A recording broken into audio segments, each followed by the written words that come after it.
Olá, meus amigos, aos que já nos acompanham, aos que nos assistem pela primeira vez, sejam muito bem-vindos ao canal do Centro Espírita Irmã Rosa. Eu me chamo Paula e sou tarefeira da casa. O tema dos nossos estudos do mês de julho é Encontros que Transformam. E nós estamos utilizando como base para esses estudos a obra Paulo e Estevão, Psicografia de Chico Xavier, por Emmanuel. A palestra de hoje, seguindo nessa temática, tem por tema Paulo e Pedro, dois pilares do cristianismo. E quem vai falar para a gente é o Rafael Siqueira, da Sociedade Espírita Fraternidade. Mas antes de chamarmos o Rafael, nós vamos fazer a leitura de uma página e a prece inicial. A página de hoje é do livro Pão Nosso, Psicografia de Chico Xavier, pelo Espírito Emmanuel. O item de número 35, de título O Cristo Operante. E Emmanuel vai destacar a carta de Paulo aos Gálatas, capítulo 2, versículo 8. Porque aquele que operou eficazmente em Pedro para o apostolado da circuncisão, esse operou também em mim com eficácia para com os gentios.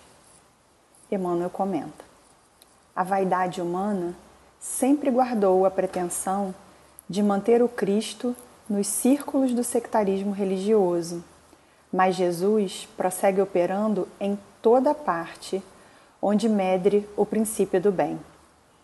Dentro de todas as linhas de evolução terrestre, entre santuários e academias, movimentam-se os adventícios inquietos, os falsos crentes e os fanáticos infelizes que acendem a fogueira da opinião e sustentam-na.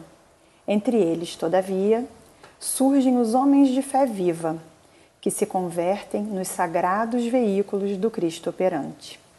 Simão Pedro centralizou todos os trabalhos do Evangelho nascente, reajustando aspirações do povo escolhido. Paulo de Tarso foi poderoso imã para a renovação da gentilidade. Através de ambos, expressava-se o mesmo Mestre, com um só objetivo: o aperfeiçoamento do homem para o reino divino. É tempo de reconhecer-se à luz dessas eternas verdades. Jesus permanece trabalhando, e sua bondade infinita se revela em todos os setores em que o amor esteja erguido à conta de supremo ideal. Ninguém se prenda ao domínio das queixas injustas, encarando os discípulos e sinceros devotados por detentores de privilégios divinos. Cada aprendiz se esforce por criar no coração a atmosfera propícia às manifestações do Senhor e de seus emissários. Trabalha, estuda, serve e ajuda sempre, em busca das esferas superiores, e sentirás o Cristo operante ao teu lado, nas relações de cada dia. Vamos orar. Amado Mestre Jesus, querida Irmã Rosa, queremos agradecer a oportunidade abençoada de aqui podermos nos reunir para estudar o Teu Evangelho, Senhor, à luz da doutrina dos Espíritos, que tanto nos consola porque nos esclarece. Que cada um de nós, de posse dos conhecimentos trazidos pela doutrina espírita, possamos nos encher de bom ânimo, de esperança, de coragem para seguirmos a nossa caminhada, tendo a certeza de que o amparo nunca nos falta. E para o dia de hoje, Senhor, rogamos a Tua permissão para darmos início à nossa palestra. Que o Teu amparo e o Teu olhar amoroso possam chegar a todos os lares aqui representados e ao nosso amigo Rafael, que fará a exposição. Que os bons espíritos benfeitores da casa da Irmã Rosa, possam chegar a todos esses corações, trazendo paz e equilíbrio. Fica conosco, Senhor. Nos envolva hoje e sempre no Teu amor, na Tua luz e na Tua paz. E que assim possa ser, graças a Deus. Passamos agora a palavra ao Rafael. Meus queridos amigos do Centro Espírita Irmã Rosa, tenhamos todos uma excelente noite, que Jesus nos guarde e nos mantenha em sua paz. É sempre uma alegria me dirigir a cada um de vocês, uma renovada satisfação em poder conversar sobre o Evangelho de Jesus na ótica da veneranda doutrina espírita. E admito que recebi um presente, que foi falar sobre dois personagens sem os quais nós não teríamos o cristianismo e igualmente não teríamos a doutrina espírita. Refiro meus personagens Paulo e Pedro. E as nossas considerações à guisa de pinceladas, porque tratam-se de vidas muito ricas e que não conseguiremos tratar de uma forma exaustiva durante esses 30 minutos, foram retiradas do Evangelho de Mateus, do Evangelho de Marcos, do Evangelho de Lucas, do Evangelho de João, do texto do Atos dos Apóstolos e da notável obra Paulo e Estevão, da psicografia de Francisco Cândido Xavier, benfeitor Emmanuel, quando são narrados os dias do cristianismo primitivo e traços, passagens dessas duas personagens.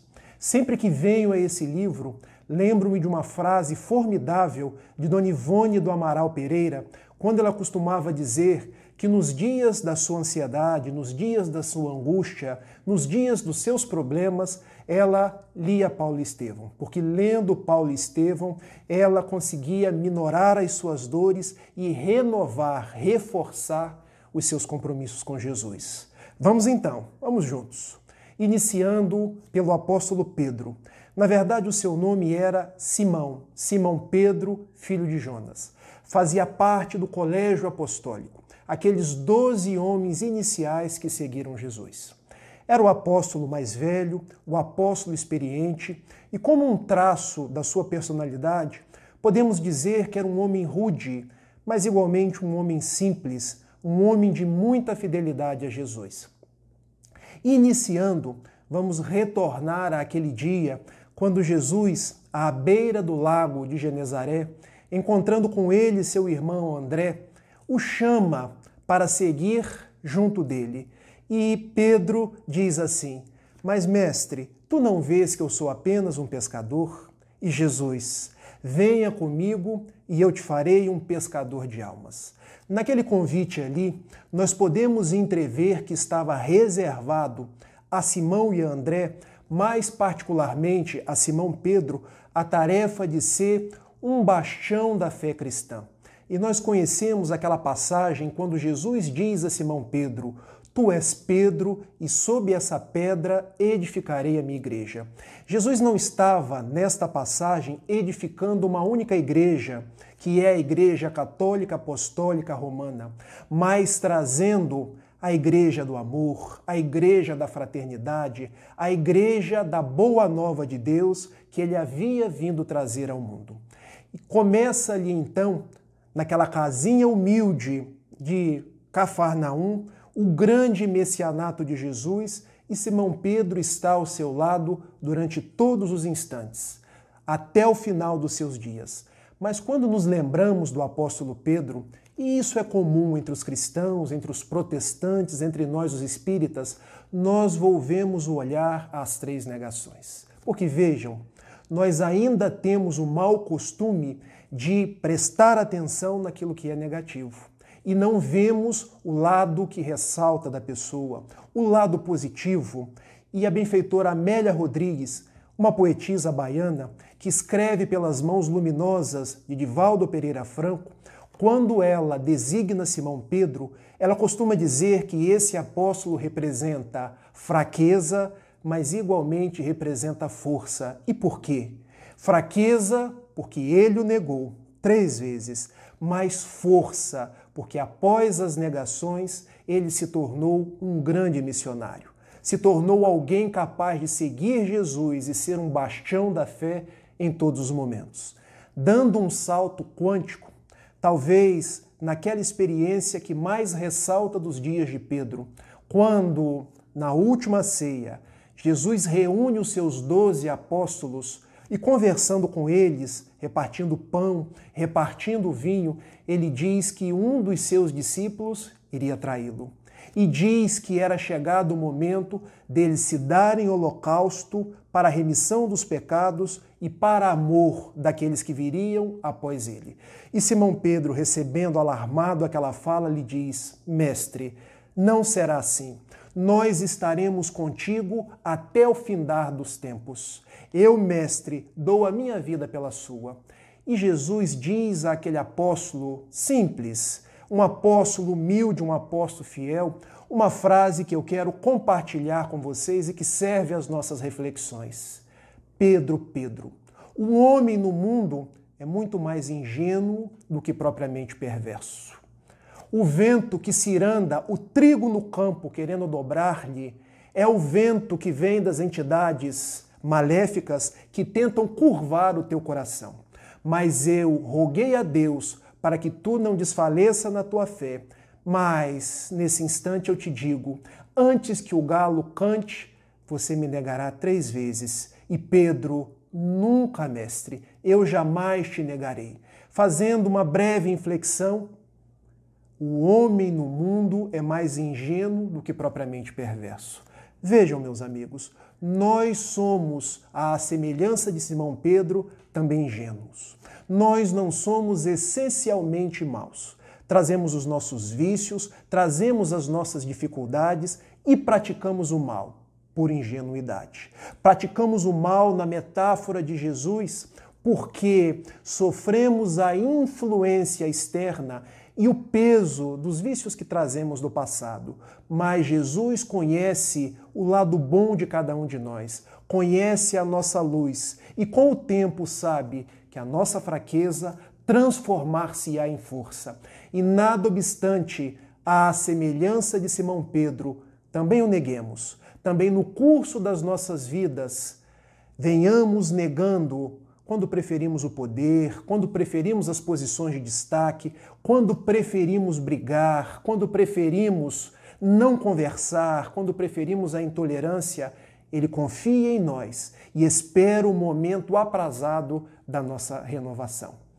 Segue-se aquele momento da grande ceia. Jesus é entregue com um beijo no Horto das Oliveiras e Pedro o acompanha. O acompanha ao Jardim de Anás, ao pátio de Caifás, do lado de fora do julgamento realizado por Pôncio Pilatos. E por 3 vezes ele é indagado: eu te conheço, você é um galileu e faz parte dos discípulos que andam com Jesus. E ele por 3 vezes responde: não, eu não conheço esse homem, eu não sou um dos seus discípulos. E o galo canta, dando-se conta Pedro de que havia se cumprido o que Jesus havia falado na noite anterior. Ele havia negado 3 vezes. E aquilo que num primeiro momento causa-lhe um arrependimento muito grande, após a morte de Jesus, que se consuma no dia seguinte, faz com que dentro dele reacenda uma fé, reacenda um propósito no bem, reacenda uma vontade de servir, uma vontade de ajudar, uma vontade de ser útil, que ele reúne o colégio apostólico, mantendo aqueles 11 homens, agora 11, porque Judas havia se suicidado, para que continuassem a falar de Jesus. E num dos acontecimentos posteriores à desencarnação de Jesus, dá conta de que eles estavam pescando. Quando Simão Pedro, ao longe, divisa Jesus à margem do lago e perguntando aos demais apóstolos: vocês veem o mestre? Não, nós não o vemos. Ele morreu. Não, mas eu o vejo. Ele apareceu para a gente em Jerusalém e agora ele está lá, à margem do lago. Simão Pedro pula na água, vai nadando até a margem e depara-se com Jesus, que o indaga 3 vezes: Pedro, tu me amas? E Pedro responde: sim, Senhor, tu sabes que eu te amo. Eu te amo mais do que a mim mesmo E Jesus então lhe diz: então apacenta as minhas ovelhas. Pedro se dá conta que naquele instante ele havia reformulado, através de 3 confissões de amor, as 3 negativas, e resolve dar a sua vida a Jesus, inicialmente construindo uma casa de caridade, no caminho entre Jerusalém e Jope, que ficou conhecida como a Casa do Caminho. Casa onde eram recolhidos os leprosos, eram recolhidos os endemoniados, que eram os obsidiados da época, os esfaimados, os que tinham sede, casa onde foi recolhido Estevão, e caso onde também foi recolhido Paulo de Tarso, que depois da sua conversão foi até Jerusalém e inicialmente não foi bem recebido pelos seguidores de Jesus, mas posteriormente eles superaram aquelas dificuldades, aqueles desentendimentos iniciais, e com a ajuda de Simão Pedro se tornou aquele vaso escolhido que levou o evangelho de Jesus aos 4 rincões do mundo, que naquela época traduzia-se na Ásia Menor, e igualmente escreveu às comunidades nascentes. Este é Simão Pedro, o discípulo da fraqueza, das negações, que se tornou força, que se tornou o homem do caminho, o homem da caridade, o homem que ajudou Paulo de Tarso, o homem que na década de 60 do primeiro século volve a Roma nos seus trabalhos cristãos. E estando lá, eram épocas de grandes perseguições aos cristãos. E ele é condenado a morrer crucificado, à semelhança do seu mestre. E chegado o momento aprazado da crucificação, ele diz assim aos seus inquisidores: eu não mereço a distinção de ser crucificado tal qual o meu mestre. Coloque-me de ponta cabeça. E crucificado de ponta cabeça, ele vem a morrer quase instantaneamente, num dos atos de maior devoção, de maior fidelidade a Jesus, quando desencarna e escuta a voz do Mestre, como lhe chamando uma vez mais: vem e segue-me, e eu lhe farei um pescador de almas. Pedro, um bastião, um dos precursores, um pilar do cristianismo, um pilar do nosso espiritismo. Passando agora à personalidade augusta de Saulo.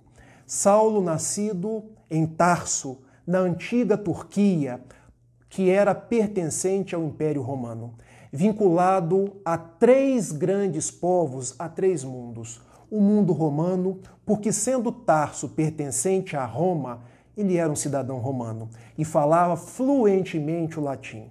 Mas também era vinculado ao mundo hebreu, porque era filho de homens hebreus que o prepararam desde cedo para ser um rabino, um homem do templo, um homem que seguiria Moisés e os profetas do Velho Testamento.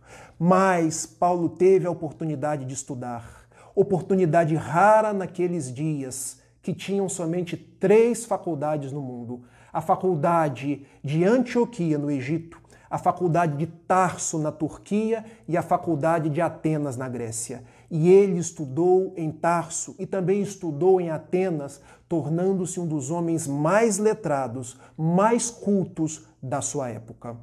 Então Tarso também falava o hebreu, porque seus pais eram hebreus, falava o hebraico, corrigindo, e falava o grego, porque estudou com os mestres gregos na universidade. Indo para Jerusalém, ele que tinha uma personalidade impetuosa, ardorosa, e preparando-se para entrar para o Sinédrio, começa a perceber que ali encontrava-se a Casa do Caminho. E aqueles homens do caminho, como eram conhecidos inicialmente os cristãos, só depois, por sugestão de Lucas, é que passaram a ser conhecidos como cristãos. Ele se deu conta, na sua imaginação, de que os cristãos deturpavam a lei mosaica e começa a persegui-los, como perseguiu Estevão, que era um cristão, que tornou-se um cristão, mandando que ele fosse morto a pedradas. E depois dando-se conta que a mulher pela qual se apaixonou, filha da tribo de Issacar, uma das 12 tribos de Israel, Abigail, e com a qual ele se consorciaria, também tornou-se cristã, ele resolveu saber quem era o homem responsável por aquela conversão. Ananias. E também quem era o homem responsável pela morte de Abigail, porque pouco tempo depois de sua conversão, ela vem a morrer. E num ódio infrêmito, ele resolve ir numa cavalgada, numa luta contra os cristãos e contra Ananias, que se encontrava em Damasco. Reúne os melhores homens do Sinédrio e, com a permissão dos sacerdotes do templo, vai até Damasco. Quando no meio do caminho, história que é conhecida por todos nós, um sol escaldante do deserto, ele encontra-se com a personalidade de Jesus. O cavalo empina, tanto ele quanto os demais homens caem no chão. O sol cega-lhe a visão e ele indaga: quem és tu, ó mestre? E Jesus lhe responde: eu sou Jesus a quem tu persegues. E Paulo lhe indaga: que queres que eu faça? E Jesus não lhe responde de imediato, apenas lhe diz: não recalcitre face os aguilhões. E que nós possamos meditar nesses dias da pandemia, nesses dias da dificuldade, na pergunta que Paulo fez a Jesus: que queres que eu faça? Que queres, Jesus, que nós façamos nessa estrada de Damasco que tem sido os dias da pandemia?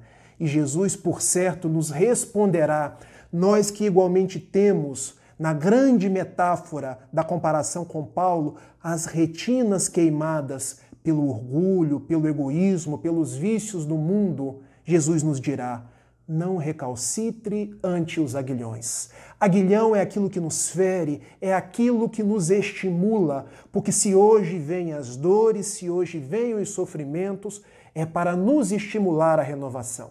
É para nos estimular a ser pessoas melhores. É para propiciar que nós possamos ver o mundo com outras tintas e contribuir em sendo melhores para a construção de um mundo melhor.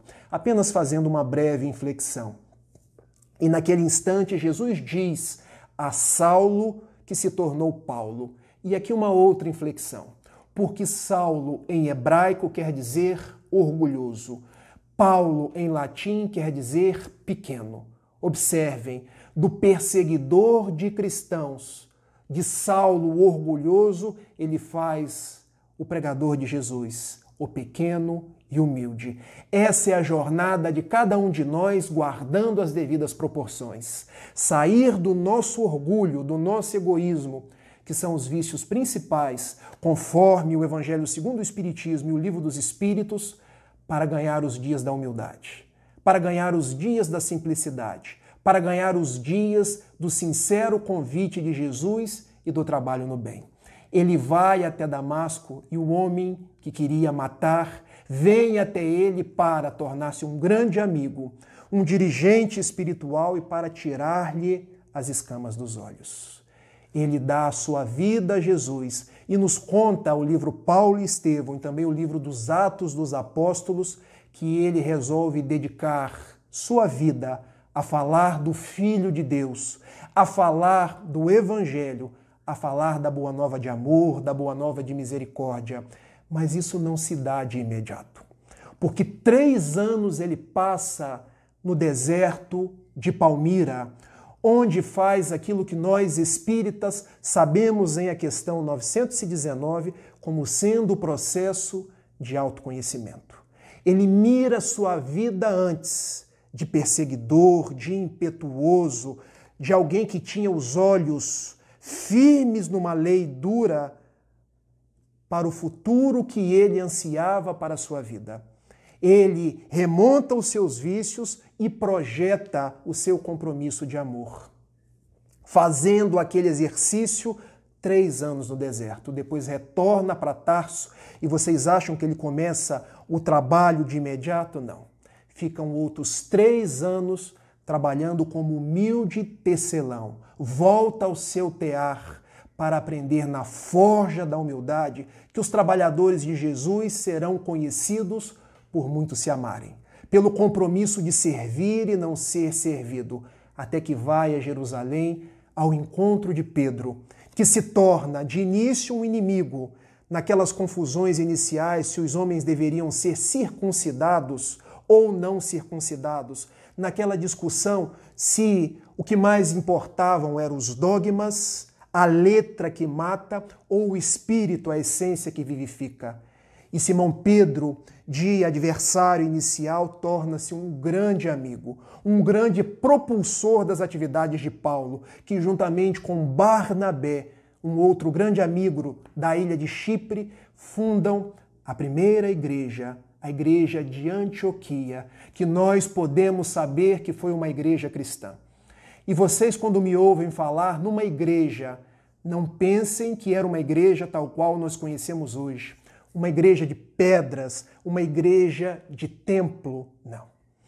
Era uma igreja comunidade de corações que queriam ouvir de Jesus, conversar de Jesus, saber do seu exemplo para cada um de nós. Porque igreja em grego quer dizer eclesia, comunidade. Onde 2 ou 3 estiverem reunidos em meu nome, está no Evangelho de Jesus, eu aí estarei entre eles.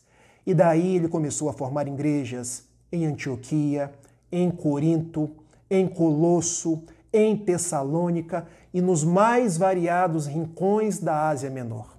E se não fosse pelo intermédio de Paulo, nós não teríamos hoje o cristianismo, que teria ficado circunscrito à Palestina. O trabalho dele, então, naquela época, proporcionou que o cristianismo ganhasse os corações pagãos, os corações gentios, e se tornasse uma crença que se multiplicou, porque a mensagem de Jesus era uma mensagem que acolhia, era uma mensagem que trazia paz aos corações.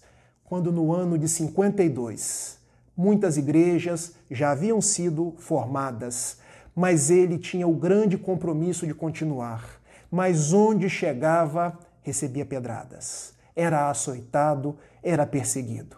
Me permitam uma outra inflexão. Quanto de exemplo Paulo de Tarso serve para nós? Porque nós hoje tendemos a nos desesperar, tendemos a querer parar todas as vezes que somos contrariados, todas as vezes que alguém nos coloca o dedo em riste, todas as vezes que outras pessoas desconfiam de nós, naquela atitude, será que eu devo fazer isso mesmo?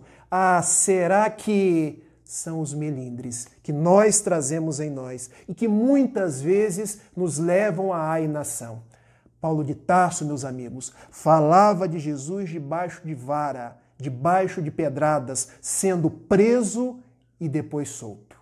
E na igreja de Corinto, na comunidade de Corinto em 52, numa prece onde o próprio Jesus compareceu até ele, isso está no livro Paulo e Estevão, ele ora, ó mestre, tu me tirastes as escamas dos olhos, eu que era um homem orgulhoso que perseguia os seus filhos, e agora me deste a grande dádiva de falar de ti. Eu já estou ficando velho e não tenho condição de ir a todos os recantos do mundo e nem de retornar às igrejas que eu mesmo fundei. O que eu hei de fazer? E ele ausculta num processo mediúnico na acústica de sua alma. A partir de agora, Estevão, olha como é a misericórdia de Deus. Aquele que ele havia matado se tornaria um benfeitor de sua vida e seria um intermediário do Cristo para que o ajudasse a escrever epístolas. Quando eu falo epístolas às crianças da evangelização ou aos jovens da mocidade, eles me perguntam, tio, o que é uma epístola? É uma carta. A partir de agora, Paulo, tu escreverás cartas que serão minhas cartas às comunidades. Surgem as epístolas. 14 cartas, na verdade, 14 que a igreja recebeu e acolheu, porque são mais de 20. As que conhecemos hoje, epístola aos Romanos, 2 epístolas aos Coríntios, epístola aos Gálatas, aos Efésios, 2 epístolas aos Tessalonicenses, Colossenses, Filipenses, 2 epístolas a Timóteo, uma a Tito, uma a Filémon e uma aos Hebreus, que servem para as nossas reflexões e para nos mirarmos nesses textos que foram nos deixados por Jesus. Há na Epístola aos Gálatas uma citação que diz muito sobre quem foi Paulo de Tarso, quando ele nos diz: já não sou eu quem vive, mas o Cristo vive em mim. Talvez seja esse o nosso maior desafio nos dias atuais: deixar que o Cristo viva em mim, por mim e através de mim. Porque quando Cristo vive em mim, eu me faço nova criatura. E ele foi fiel até os últimos dias. Quando preso em Roma, tem a oportunidade de escrever a sua última epístola, aquela destinada a um verdadeiro filho seu espiritual, Timóteo. Quando ele narra a Timóteo: não deixai, meu filho, que as criaturas no mundo percam a fé, porque aqui estou, condenado à morte por decapitação, e eu terminei a minha carreira, permaneci na fé e guardei os mandamentos de Jesus. Esse é Paulo de Tarso, que mesmo quando dependurou a sua cabeça na pedra de mármore para dar-se em holocausto, aquele que levanta a espada para lhe decapitar, não consegue, treme a mão e ele diz: ó homem, cumpre com o teu papel, porque eu já cumpri o meu. A sua cabeça rola, ele não sente absolutamente nada. E quando abre os olhos, já no plano espiritual, ele encontra-se com Jesus. Mas igualmente encontra-se com Ananias, a mulher amada Abigail, e encontra-se com Estevão e dá-se conta de que havia cumprido a sua promessa de ser o vaso escolhido de Jesus. Quando então eu recebo esse presente de falar de Pedro e de falar de Paulo, eu quero trazer às nossas considerações que sem esses dois homens nós não teríamos o cristianismo. Sem essas duas personalidades, nós talvez não conheceríamos Jesus. E o que eles trazem para cada um de nós? Simão Pedro, a força, a caridade, porque quando os homens eram egoístas, quando os homens só pensavam em si mesmos, ele abre um porto de caridade. Que Divaldo Pereira Franco foi, na sua pequenez, palavras dele, tentar imitar. E da casa do caminho ele fez a mansão do caminho. Porque a casa do caminho nada mais é do que uma proposta de caridade. De uma proposta de pegar o evangelho de Jesus e utilizá-lo para amar. Porque foi Jesus que nos diz em João capítulo 15, versículo 12, o meu mandamento é este, que vocês vos amem como eu vos tenho amado. Ou seja, o evangelho deveria sair dos lábios e ganhar o coração. E ganhando o coração, nos predispor a amar. Então Simão Pedro foi alguém que se fez forte, foi alguém que amou, foi alguém que foi fiel até os últimos momentos. E Paulo foi alguém impetuoso para falar de Jesus. Falou ao mundo grego, falou ao mundo hebreu, falou aos gentios, não temeu dificuldades, não temeu açoites, pedradas, prisões e tornou-se o andarilho do Cristo. Tem uma frase em uma de suas cartas que ele diz assim: nós somos as cartas do Cristo, porque onde nós estivermos, é o Cristo que estará quando nós obrarmos conforme ele quis que nós obrássemos no mundo. Então Paulo foi aquele homem que difundiu o evangelho, foi aquele homem que fez uma ponte do coração da Judeia com os vários corações do mundo, nos legando a boa nova, que hoje é um despertar, é um desbordar na própria doutrina espírita que nós temos. Fazendo então e trazendo tudo isso para a nossa doutrina espírita dos dias de hoje, nós podemos perceber que se Simão Pedro nos fala da caridade, que está lá em O Evangelho segundo o Espiritismo, capítulo 15, fora da caridade não há salvação, o apóstolo Paulo nos fala de uma outra citação de Emmanuel, que está no livro Estude e Viva, quando ele nos diz: a maior caridade que podemos fazer o Espiritismo é a sua divulgação. Eu agradeço a cada um de vocês, deixo a todos um abraço afetuoso, pedindo a Jesus, a Pedro e a Paulo que nos abençoem todos os dias. abençoe os nossos familiares e nos deem a sua força e a sua fé para seguir em frente.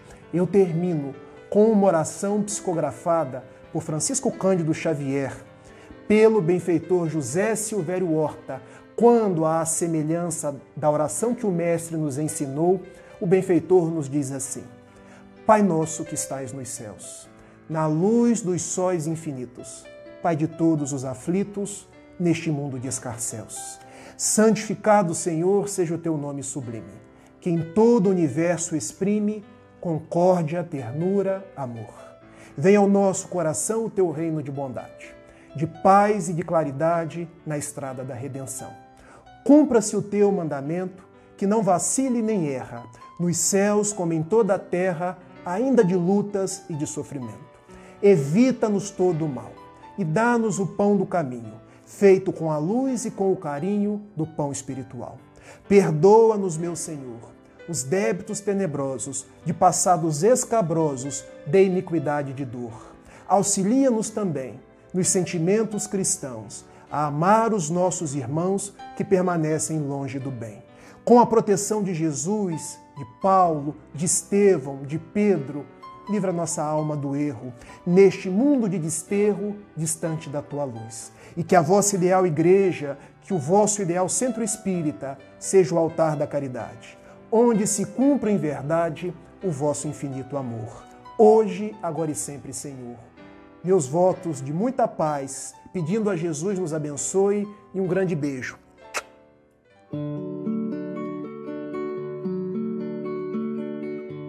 Queridos irmãos, vamos aproveitar esses instantes para agradecermos profundamente ao nosso Pai, de infinita bondade e justiça, por todas as dádivas que recebemos e que muitas vezes não percebemos.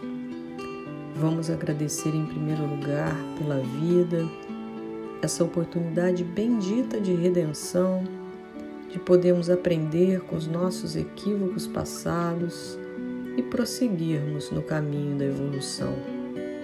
Agradeçamos ao Pai porque nos enviou Jesus, esse mestre de luz, que nos deixou como guia o seu evangelho de amor, que traça um caminho seguro para todos nós.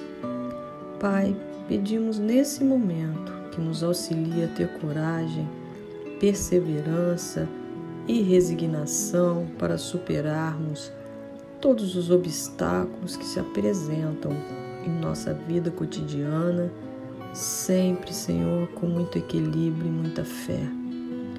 Jesus, nosso irmão maior, que os seus exemplos de amor sejam sempre a nossa inspiração em todos os momentos, guiando e refletindo em nossas ações. E que, Senhor, por onde passarmos, possamos levar a sua paz, o seu exemplo de caridade e de luz. Que assim seja, Senhor, graças a Deus.